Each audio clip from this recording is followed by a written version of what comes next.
je pense que Internet nous donne des procédures aujourd'hui. Il y a des gens qui n'ont pas forcément les moyens d'aller à l'école, mais qui ont les moyens d'avoir un téléphone et un smartphone aujourd'hui.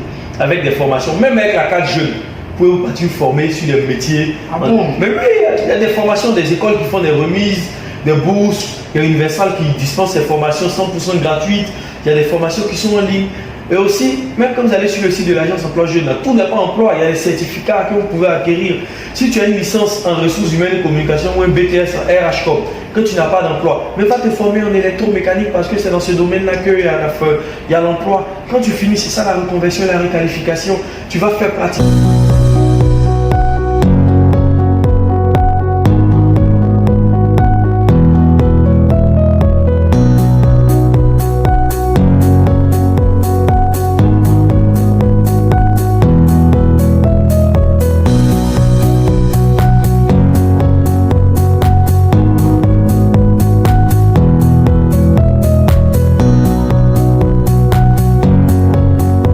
Bonjour à tous, bienvenue à ce podcast, le rendez-vous des champions.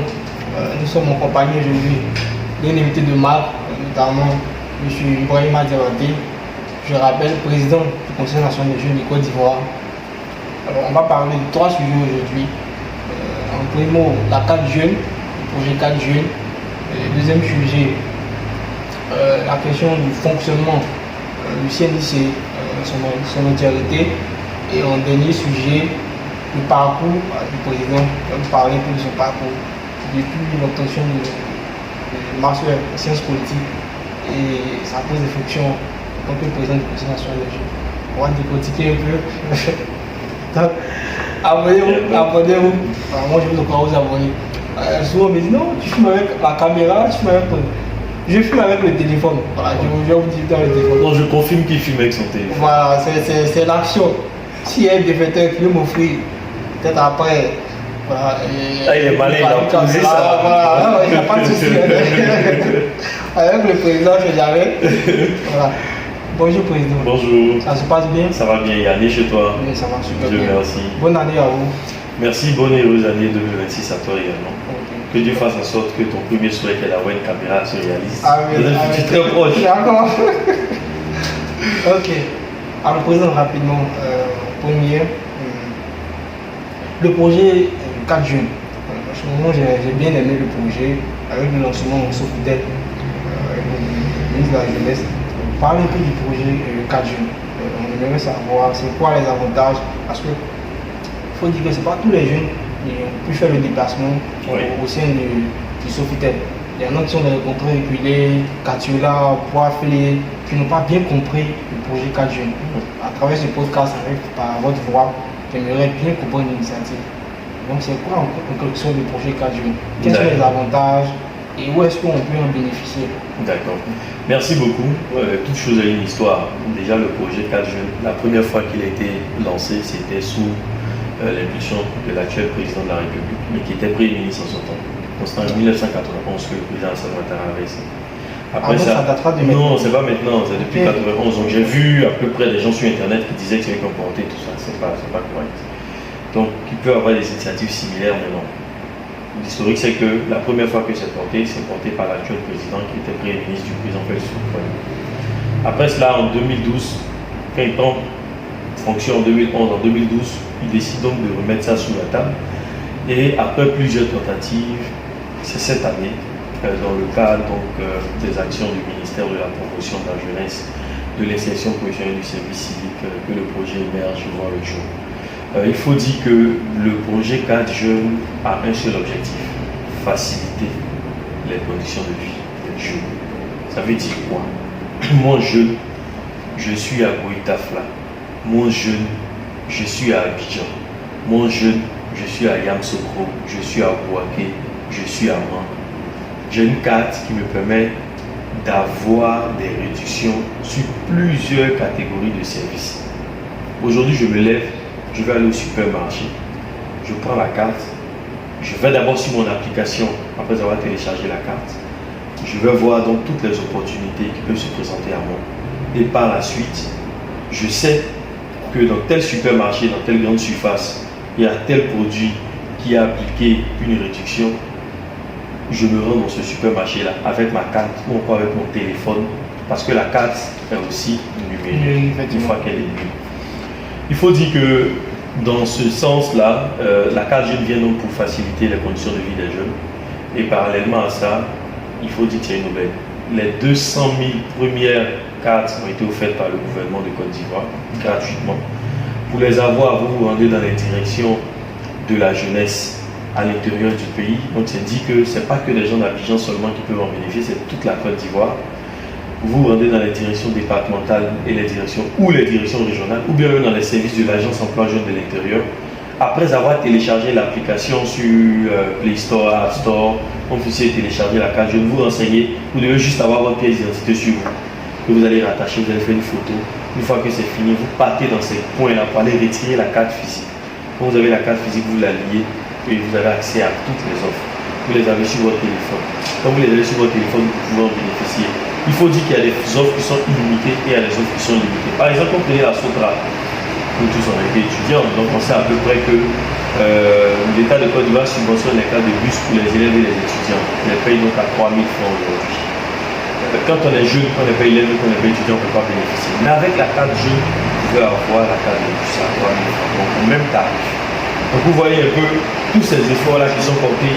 Si vous allez au cinéma, par exemple, la carte jeune peut vous permettre d'avoir des réductions jusqu'à 10%, 15%, 30%, 40%.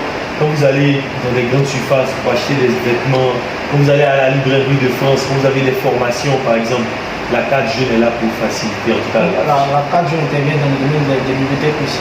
Mais oui, justement, même je vous dis que la librairie de France est partenaire. Et même les, comment on appelle ça, les compagnies aériennes, pour ceux qui veulent faire des voyages, par exemple. Aujourd'hui, j'étais là en train de regarder, ce n'est pas dit que je voyager forcément, mais j'ai vu que Corsair préserve moins 20% par exemple sur la plateforme. Donc une fois que vous avez ça, vous prenez vos dispositions, vous sélectionnez l'offre, vous rendez auprès du prestataire et puis vous bénéficiez de l'opportunité. Ok, super, super. Donc en gros, vous avez tous compris. Hein. C'est une carte, voilà. La carte jeune en d'autres mots et en quelques simples mots, c'est une carte qui permet de réduire tous nos achats dans tous les secteurs d'activité. Pour l'avoir, il faut télécharger l'application. Et puis après avoir téléchargé l'application, les 200 000 premières personnes, c'est gratuit. Et puis à partir de l'année prochaine, pour tous ceux qui veulent en bénéficier, il y aura un prix forfaitaire allant de 1000 francs à 2500 francs. Après, je pense même que c'est pas un prix qui doit être qualifié de petit ou grand. Parce que même avec tes premiers achats, tu rentabilises rapidement ce que tu as dépensé. Mais pour l'instant, il est important de préciser qu'il y a eu une étape. Il y a eu 5000 personnes qui ont bénéficié de la carte d'abord. Et les 5000 premières personnes ont testé. Donc ça veut dire que le processus est bon. Ne restons pas chez nous pour dire non, est-ce que ça peut marcher? Allons prendre nos cartes, puis allons les tester. Quand ça ne marche pas, on essaie de rappeler. Après les 5000 personnes, on a eu aujourd'hui 100 000 personnes qui bénéficient de la carte. Et après ça, maintenant, on est à 200 000. Et c'est dans les villes universitaires que la carte va s'étendre d'abord. Il y aura même une caravane des services du comité de pilotage de la carte jeune dans les villes universitaires pour essayer avec les 200 000 premières personnes là. Puis après ça, maintenant, on va l'ouvrir. Mais ça ne veut pas dire que si j'habite à Genou là et que j'ai la carte jeune et que je viens à Abidjan, je ne vais pas bénéficier de ça. Non, non. Et il faut préciser que pour bénéficier de la carte, il faut avoir entre 15 et 40 ans. Voilà. Parce que c'est vraiment pour les jeunes. Ok, merci Président. Merci beaucoup pour l'explication. On va évoluer. Désolé de votre temps. Hein, non, mais il n'y a pas de problème. Alors parlons maintenant du fonctionnement du CNICI. Ouais. C'est une question qui me touche aussi principalement. Ouais. Les internautes veulent savoir. Bon, moi je faut dire c'est quoi le conseil, c'est ça? Bon, pas le conseil, mais ok. Comment est-ce que vous fonctionnez en fait ici? D'accord, mais c'est ça un peu, c'est quoi le conseil? Il faut savoir que déjà il y a beaucoup de décisions qui sont prises par l'État, le gouvernement. Mais en 1999, les dirigeants se sont rendus compte que la majorité de leur population dans le monde était des jeunes. Et aujourd'hui, la réalité ne fait pas mentir ces dirigeants. Ils disent, mais attention, on prend des décisions, conseil des ministres, conseil des gouvernements, mais il faut que ces jeunes aient leur mot à dire sur toutes les décisions qu'on prend dans tous les secteurs d'activité. Donc on va créer des conseils nationaux de jeunesse. Ça a été créé un peu partout dans le monde, dans les pays francophones, la conférence est tenue au Canada. Et la Côte d'Ivoire, après plusieurs tentatives, c'est en 2017, depuis 1999, qu'on a réussi à mettre en place notre Conseil national des jeunes. Moi, je suis le deuxième président. Le premier président que je salue au passage était Edima Nguessan Emmanuel. Et le conseil a pour rôle d'être le porte-parole des jeunes auprès de tous les décideurs, mais également d'assurer la voix des jeunes auprès des parties prenantes, de mobiliser les jeunes, chercher à savoir ce qu'ils pensent sur par exemple la construction des routes, sur l'environnement, sur le développement durable, sur les engagements de la Côte d'Ivoire en matière de santé, d'éducation, de formation. Donc tous les secteurs, la fêtière qui rassemble. C'est la fêtière des fêtières, en d'autres mots. Okay. C'est la fêtière des fêtières. C'est la fêtière qui fédère toutes les organisations de jeunesse en Côte d'Ivoire. C'est la fêtière qui réunit les organisations, les associations. Il n'y a pas d'axe pour dire, comme j'ai été créé aujourd'hui, il faut que je sois d'abord affilié au conseil. Non, une fois que vous êtes créé, vous êtes affilié systématiquement. Donc, nous sommes un organe consultatif créé auprès du ministère en charge de la jeunesse, donc c'est le ministère de la jeunesse qui est notre porte d'entrée au gouvernement. Nous sommes représentés sur toute l'étendue du territoire national, dans les départements, dans les régions. Les délégués qui sont dans les départements, dans les régions sont élus par un mécanisme très simple où toutes les associations de ces régions et départements sont répertoriées et chaque association désigne 2 personnes pour constituer le collège électoral et les membres du collège électoral qui sont issus de ces associations-là, qui veulent être les présidents de jeunesse au niveau département, se présentent et puis donc le collège électoral. Le mandat du président, c'est combien? C'est 3 ans renouvelables une fois. En 2026, on aura donc des élections. Non renouvelable. Non, renouvelable une fois. Une fois. Et heureusement que c'est pas moi qui ai modifié. Comme par hasard, je dis bien comme par hasard, j'ai été élu à 6h, non, autour de 3h du matin. D'accord. Ouais, il dit d'accord, c'était j'étais élu autour de 3h du matin, mais vers 20h, la veille, il y a eu une assemblée générale. Parce que nous, on venait d'être élus, là, les nouveaux délégués. C'est parmi les délégués que le président donc, se dégage, ceux qui veulent être candidats. Et parmi les délégués, il y avait les anciens délégués qui ont tenu l'AG extraordinaire où on ne pouvait même pas siéger, nous, on ne pouvait pas lever la main. Puis ils ont décidé que le mandat soit 3 ans renouvelable une fois. Donc c'était avant qu'il n'arrive. Donc c'est ici candidat. Mon cher. En tout cas, non, il n'a rien dit, hein, c'est pas moi. Il dit juste que c'est 3 ans renouvelable une fois. D'accord. Est-ce que le ministère de la Jeunesse vous donne un budget pour... Oui, l'État de Côte d'Ivoire tient à disposition 100 millions de francs CFA. Spécialement pour... Oui, pour le fonctionnement. Et ça prend en compte par exemple la location du siège qui nous abrite aujourd'hui, le siège qui est côtoyé, qui est utilisé par les associations à titre gracieux, nos charges, le financement de nos activités et également toutes les activités qui peuvent rentrer en ligne de compte. En parlant des activités, cette année, il y a quoi comme innovation en dehors de pas jeune? Non, mais pas jeune, il y a eu une innovation. D'habitude, c'était donc 500 000 qu'on remettait aux lauréats. Cette année, on a eu 25 lauréats, où la plupart, c'est-à-dire 10 d'entre eux, ont eu 1 million par personne. Et puis encore, on a mobilisé des fonds autour de 13 millions pour acquérir un véhicule qui a été remis donc à Ina Debel, que je salue au passage pour son impact et que je félicite au passage. Et donc, on a eu un pack jeune, mais on a également, dans le cadre donc des caravanes donc de sensibilisation.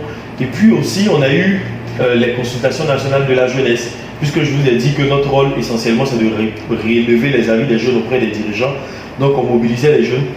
Il y a eu 3000 organisations de jeunesse qui ont été mobilisés en Côte d'Ivoire. Même les jeunes de la diaspora, on a organisé des consultations en ligne avec eux, chercher à savoir ce qu'ils pensent de la gouvernance, ce qu'ils veulent qu'on améliore dans le cadre donc du PND, du Plan national de développement 2026-2030.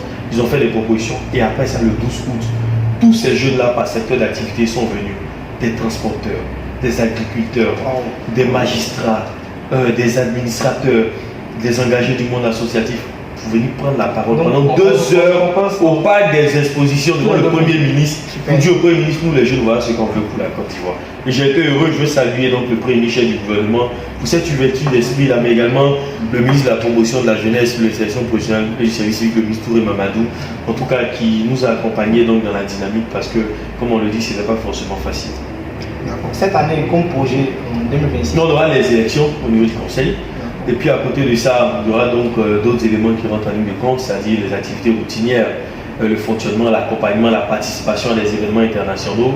Quand je suis arrivé à la tête du conseil, on était à 10 événements par an, mais aujourd'hui, avec les partenaires qui sont mobilisés ça et là, c'est une 50aine d'événements auxquels on participe. Quand je dis que ce n'est pas le bureau qui participe forcément, mais on mobilise des fonds pour faire participer certains membres d'associations de jeunesse, certains jeunes par exemple de comtés reculés qui ont besoin de formation en agriculture durable, grâce à des partenariats qu'on a pu tisser avec les offices jeunesse internationaux du Québec Logique, à qui je dis merci également. On peut participer à des formations 100% billets d'avion, prise en charge totale au Canada, ils sont revenus. Quand on voit par exemple qu'un jeune qui est quelque part dans le département de Divo, dans une sous-préfecture assez reculée, va jusqu'au Canada pour aller en bénéficier de cette formation, pour développer sa petite agriculture qu'il a.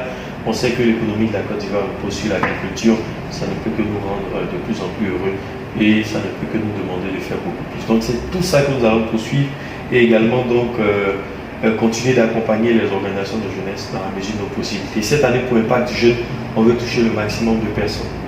D'accord, c'est bien pour président. Alors, est-ce que vous avez prévu, par exemple, des petits jeux de crack, des petits génies en herbe au niveau du conseil national? Si, on a fait une fois et après on a vu que, parce que le rôle du conseil c'est pas de faire de la concurrence aux organisations. On a porté ça, c'était des concours donc de prise de parole en public, c'était des concours d'art oratoire. On prenait une problématique, mais on a fait inter-université, on a touché 21 universités. Et la finale même s'est déroulée où? À l'Assemblée nationale. C'était l'université méthodiste, puis la seconde université c'est l'université Cocody, c'est l'université méthodiste donc qui a remporté. Donc les députés étaient là, les jeunes sont venus s'exprimer, l'hémicycle a été mis à notre disposition, comme pour dire la participation des jeunes dans les instances de prise de décision peut être une réalité. Et c'est l'occasion pour moi de remercier toutes ces personnes, toutes ces entités qui nous ont accompagnés depuis le début, le Fonds des Nations Unies pour la population, le PNUD, le ministère de la Jeunesse, l'UNESCO, l'UNICEF, tous nos partenaires internationaux, l'Organisation internationale de la francophonie qui nous aide là à porter un projet pour 100 femmes dans la région du Bafing, un projet d'agriculture durable où par exemple on aura même un système d'irrigation automatique qui permettre à ces dames-là de pratiquer donc des cultures, le maraîcher sans déployer de grands moyens physiques.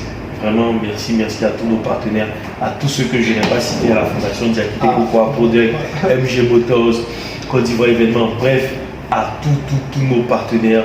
Je dis infiniment merci parce que sans vous, nous n'aurons pas pu faire, nous n'aurons pas pu en tout cas atteindre tous ces objectifs.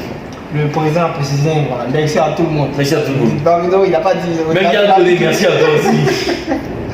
D'accord, ok, il n'y a pas de souci.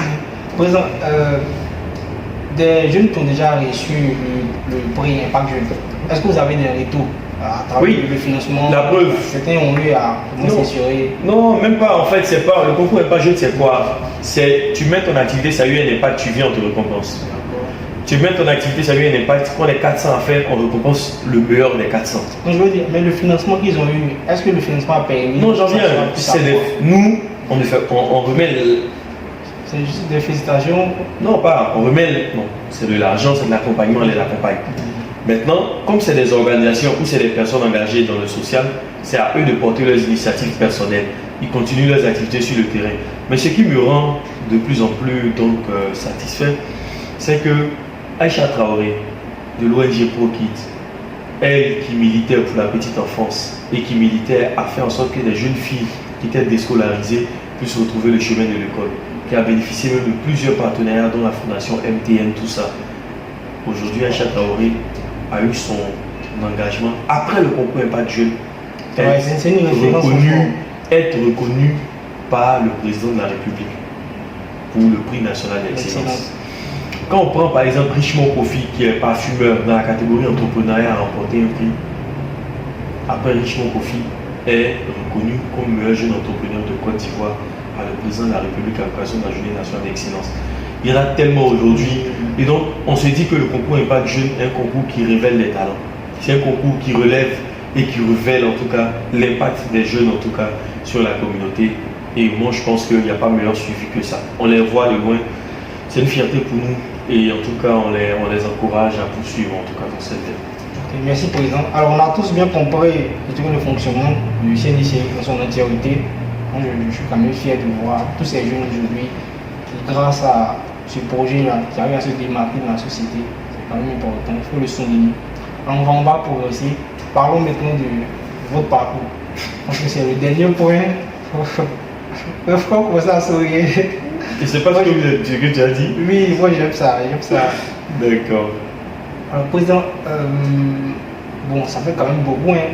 Vous avez passé par l'ONU.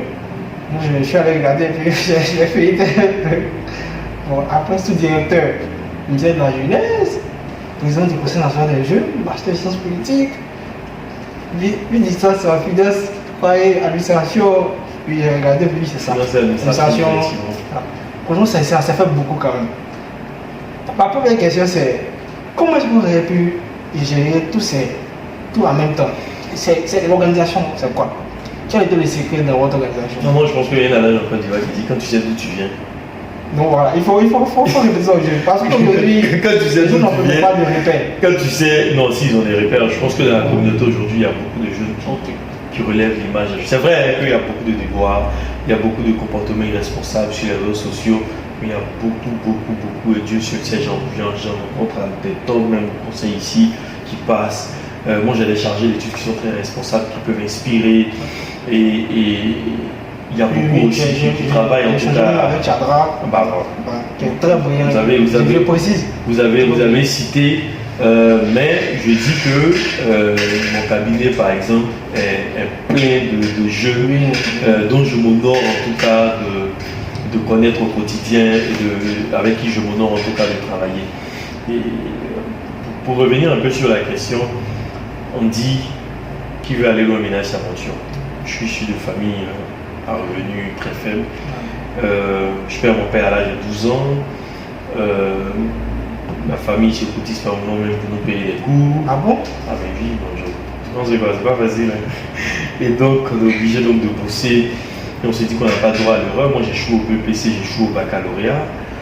Ce sont les échecs. Après je fais mon bilan, je me rends compte que la seule différence entre ceux qui réussissent et ceux qui échouent, c'est que ceux qui réussissent ne font pas ce que les autres qui échouent font. Vous comprenez, ceux qui réussissent là, ils font ce que les autres qui échouent ne font pas. Quand vous bossez, en plus de la bosse, ils ajoutent d'autres éléments que vous ne pratiquez pas. Et moi j'ai trouvé cet élément, c'était le mouvement associatif. En plus donc de ma bosse, quand j'ai pris conscience de mes lacunes donc, dans mes parcours académiques, je me suis remis. Et quand j'ai vu que mes résultats commençaient à être très pertinents, très poignants, j'obtiens mon baccalauréat, je vais à l'université. Déjà, quand je reprends le baccalauréat, je monte des associations, je monte le mouvement associatif avec le réseau des jeunes abstinents. Donc, le management a commencé déjà dès la classe de terre. Je l'avais fait déjà en 3e. Je l'avais déjà fait en 3e avec un projet du PEPFA, l'USAID, Protège ta vie, joue contre le VIH-Sida. Et j'avais stoppé. 3e, vous avez déjà commencé? Ouais, si, je pense 14 ans par là. Mais on faisait pour le plaisir. On disait, ah, mais allons faire. Et puis après, on a stoppé. Quand tu tapes auto une fois, tu n'as pas dit à ta maman à la maison que mon cher, tu vas faire association. Mon cher, c'est ça qui est là. Donc, je reste concentré sur mes diplômes. Et puis quand je reprends le bac, je suis très confiant. Je me dis, non, cette année, j'aurai mon baccalauréat. Par la grâce de Dieu, je suis la base donc des efforts consentis chez mon bac. Et je poursuis l'engagement associatif. Je vais à l'université, on organise des conférences, on invite des présidents d'institutions. On invite donc des décideurs, des ministres. Et après, au fur et à mesure que vous portez des activités pour égayer intellectuellement tous ces jeunes qui sont autour de vous, pour favoriser les échanges intellectuels, ça renforce votre appétit d'action. Un jour, je suis à la maison et puis on dit que l'Assemblée nationale lance un concours pour aller représenter la Côte d'Ivoire au Parlement francophone des jeunes. C'est le Parlement mondial qui réunit tous les jeunes du monde francophone. Je fais le concours en 2013. On me convainc de ne pas le faire, mais je fais quand même. On ne me prend pas. On se dit au passage, non, c'est parce qu'Alassane Ouattara a choisi ce bon petit qu'on ne t'a pas pris, tu connais rien, tu es enfant des pauvres, on ne peut jamais te prendre. Je dis, ça fait rien. Mais comme on dit Dieu ne dort pas, ce sont les humains qui vont dormir la nuit. 2 ans plus tard, je me prépare parce que le concours était lancé chaque 2 ans. Je me prépare pour aller passer le concours. Un jour, je reçois un appel, on me dit, cette année-là, on n'aura pas le temps d'organiser le concours. Après le premier, puis on prenait un jeune homme et une jeune fille. Après le premier jeune homme, là, vous étiez le deuxième jeune homme, non, c'est vous qui partez de représenter en Suisse. C'est là que je m'en vais. Donc s'il y avait écouté les ondits. En tout cas, vous avez compris. Pause publicitaire, vous pouvez écouter les ondits. Mais ce qui peut vous permettre de progresser là, bosser là-dessus et faites confiance à votre destin. Dieu ne dort pas. Quand vous échouez, essayez de tirer les leçons de vos échecs. Et puis, appuyez-vous sur ces leçons-là. Travaillez davantage, essayez de corriger, faites votre bilan. L'échec, on a toujours une part de responsabilité dans nos échecs. Essayez, même si les autres vont dire, oh mais il est très brillant, tout ça, oui, il a compris, je suis brillant, mais il m'assoit. Est-ce que moi qui suis là, je suis passé en entretien à l'oral, et je sais ce que les autres ont dit, non. Remets-toi en question, remets-toi en cause, et puis essaie de travailler dessus. Ce que les autres ont fait là, laisse ça et puis continue, tu vas voir que ça va aller. Donc c'est là que je vais en Suisse, et puis après je suis élu porte-parole du Parlement francophone des jeunes, après les travaux. Le porte-parole, c'est comme le président mondial. Et après ça, en tant que président mondial nombre des jeunes parlementaires de la francophonie, je vais à une structure, donc à une assemblée générale représenter cette structure, et puis je suis candidat pour être le président des jeunes du monde francophone. La structure, c'était la plateforme internationale des réseaux de jeunesse francophone. Quand j'étais là, j'étais ma première AG. Et puis je remarque qu'il y a des failles dans le dispositif, je vais m'asseoir, je dis attends, je propose ça, il faut redynamiser comme si. Puis je monte un programme, je vais le défendre. Puis je suis élu à une voix d'intervalle. À une voix d'intervalle. C'était le lendemain de mon anniversaire à Paris. Oh. Et donc c'est là que tout passe. Partout il y a des diplomates, il y a des ministres, il y a des chefs d'État qui se réunissent. Il y avait un jeune qui parlait au nom des jeunes de la francophonie, c'était moi. Et donc c'est là que je portais ça. Tu vois les petits joueurs là, même mon petit, il faut caler, il faut rester là-bas, il ne faut pas rentrer, dit Joe. Et on me dit on ne te paye même pas, reste là-bas, et ce que tu fais là, tout ça là, tu vas. Ça aussi, c'était les gens qui te détournaient, il faut comprendre. Mais je n'ai jamais calé justement parce que je me suis dit, je travaillais, j'apprenais, je me perfectionnais. Et au fur et à mesure que les années passaient, je me bonifiais intellectuellement. Et j'ai eu une opportunité de travailler donc au ministère de la Jeunesse. Au fur et à mesure que les années passaient, j'ai gravi des échelons sous-directeur, j'étais coordinateur de projet auprès des Nations Unies. Quand j'ai eu donc le job au ministère, comme je m'étais arrêté à la licence, il n'y avait plus l'argent pour poursuivre les études. Et que ça rentrait un peu, j'ai payé mon master. J'ai payé dans un établissement privé, j'ai fait le master, poursuivi, après sous-directeur, il y a eu les élections du conseil. J'ai quitté donc le ministère de la Jeunesse, j'allais me présenter, et puis j'ai remporté les élections grâce à un programme également que j'ai défendu. Parce que, une petite parenthèse, ce que je faisais à la francophonie, c'est la même chose que j'ai fait au conseil, parce que c'était le même rôle. Donc c'est comme si je reprenais une classe, quoi. Mais bon, après, on fait un peu ce qu'on peut faire. Et donc on a poursuivi dans cela. Et puis après ça, en tant que président du conseil, on a des possibilités d'être au ministère de la Jeunesse pour siéger, pour assister même aux réunions de cabinet. Et donc j'ai poursuivi ce parcours-là. Mais parallèlement à ça, vous savez, la formation n'a pas de prix. Tant que vous pouvez, en temps, j'ai fait une fois le concours d'entrée à l'ENA, poteau, deuxième fois poteau, j'ai repris la troisième fois. Quand tu te caches que tu fais que tu tapes poteau, on ne te félicite pas, il n'y a personne. Donc la troisième fois ça a marché. Et je suis rentré à l'ENA et j'ai choisi le parcours administration générale. Et donc c'est ce qui me passionnait, j'ai choisi mon parcours et là j'ai fini même ma formation et donc on attend juste de recevoir le diplôme. Donc en gros voilà un peu. Merci, c'est vraiment gentil. Donc, voilà. Comment ce parcours, c'est quoi votre difficulté? Qu'est-ce qui a marqué dans les difficultés? Beaucoup de choses quand même. Hein. Mais en tout cas, c'est. La plus grande difficulté. Je pense que moi-même je me surprenais parfois. Il tapait pour tout, mais il n'était jamais découragé. Mais je pense que quand tu comprends ces nombre de choses, à ces moments, tout est réussi en test. Mais depuis que c'était BPC Bac, après ça, tout ce que je fais actuellement, quand je sais que ça marche pas, je dis bon, ça a marché. Et puis je me concentre, ça marche. Mais je vous dis, même la pensée positive, non, ça amène à la réussite. Bon, vraiment, j'ai pas écrit d'œuvre sur la puissance de la pensée positive. On en a lu en passant, mais je pense que moi je suis croyant et je suis musulman, pratiquant. Je me dis que Dieu agit. Et Dieu récompense les personnes qui travaillent. Et je suis conscient d'une chose, c'est qu'au bout de l'effort, il y a la récompense. Si vous travaillez avec abnégation, que ça ne marche pas, essayez de travailler autrement. Rapprochez-vous des personnes. Il y a des tutos aujourd'hui sur Internet. Avec les nouvelles technologies, les réseaux sociaux, il y a beaucoup de choses qu'on peut apprendre. Moi, je suis en train de regarder là, sur Internet, quelle autre formation je peux faire. Parce que le monde évolue, on a l'intelligence artificielle. Il y a des métiers qui vont disparaître. Comment vous allez comprendre que un interprète, par exemple, aujourd'hui, qui n'a pas su s'adapter à l'évolution du monde, se sent déphasé, se dit, par exemple, j'ai plus de cabinet, dans mon cabinet, là, j'ai plus de marché. Non, il faut s'adapter. Quand vous voyez aujourd'hui, avant, là, quand tu es petit, c'était le rotro. Vous voyez, non, quand on partait au marché, vous voyez les rotros, le gars, il pousse. C'était d'abord les brouettes, après, on a eu les rotros. Mais aujourd'hui, là, c'est quoi? Il y a les tricycles. Mais demain, tu entends que la personne te dit, non, c'est une compagnie de livraison, quelqu'un qui a venu bien structurer ça, vous te dit, ah non, c'est une compagnie de livraison. Quand vous êtes au marché, qui vous prend pour aller jusqu'à la maison, vous allez voir que les gens, au fur et à mesure que les années vont passer, ceux qui viennent après nous sont 10 000 fois plus intelligents que nous. Effectivement. Et ils ont accès à des réseaux sociaux qui sont de plus en plus performants, auxquels ils essaient de s'adapter. Je pense que Internet nous donne des procédures aujourd'hui. Il y a des gens qui n'ont pas forcément les moyens d'aller à l'école, mais qui ont les moyens d'avoir un téléphone et un smartphone aujourd'hui, avec des formations, même avec la carte jeune. Vous pouvez vous partir former sur des métiers. Ah bon? Mais oui, il y a des formations des écoles qui font des remises, des bourses. Il y a Universal qui dispense ses formations 100% gratuites. Il y a des formations qui sont en ligne. Et aussi, même quand vous allez sur le site de l'agence emploi jeune, tout n'est pas emploi, il y a des certificats que vous pouvez acquérir.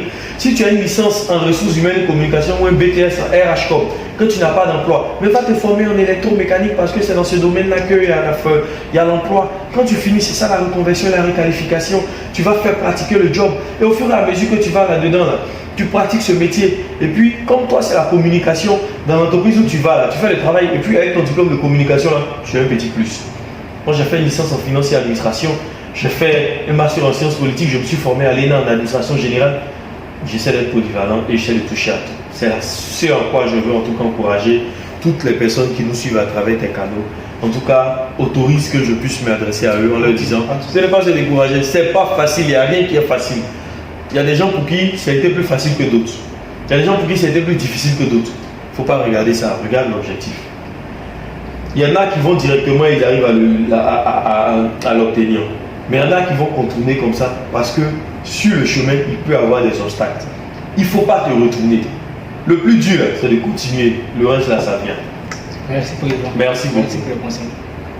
Alors, moi, je voulais vous demander, avec tous vos diplômes là, vous avez pu choisir une carrière diplomatique à l'international. Mais pourquoi ce choix du président du Conseil national des jeunes? Non, le Conseil national. Vous avez eu l'idée. Est-ce que c'était dans la vision, peut-être dans le programme? Quand je suis rentré à l'ENA, j'avoue que c'était un peu important. Alors, quand vous venez choisir les filières, donc il y a eu la diplomatie que je pouvais choisir, l'administration générale, le trésor, les impôts, il y avait d'autres même qui vont en douane, tout ça. Quand c'est présenté à nous, j'ai réfléchi et j'ai choisi l'administration générale. Parce qu'avec l'administration générale, c'est le corps préfectoral. Mais l'administration générale vous forme à être spécialiste de l'administration. Partout vous m'envoyez. C'est comme manioc, même si tu as jeté sur terrain, ça va pousser. C'est ça. Et l'administration générale, même si vous m'envoyez au trésor demain, je peux piquer. Vous m'envoyez aux impôts, je peux piquer. Vous m'envoyez à l'état civil, je peux piquer. Vous m'envoyez dans une organisation internationale, je peux piquer. Vous m'envoyez en diplomatie, je vais travailler à l'aise. Vous m'envoyez dans le corps professionnel, je vais faire à l'aise. Et c'est ça justement. J'ai choisi la formation qui pouvait me permettre d'aller partout. Et pour finir, j'ai rencontré des encadreurs qui m'ont donné, en tout cas, qui ont renforcé mon appétit d'action, qui ont renforcé, qui ont donné un goût beaucoup plus accentué, en tout cas, de tout cela. D'accord.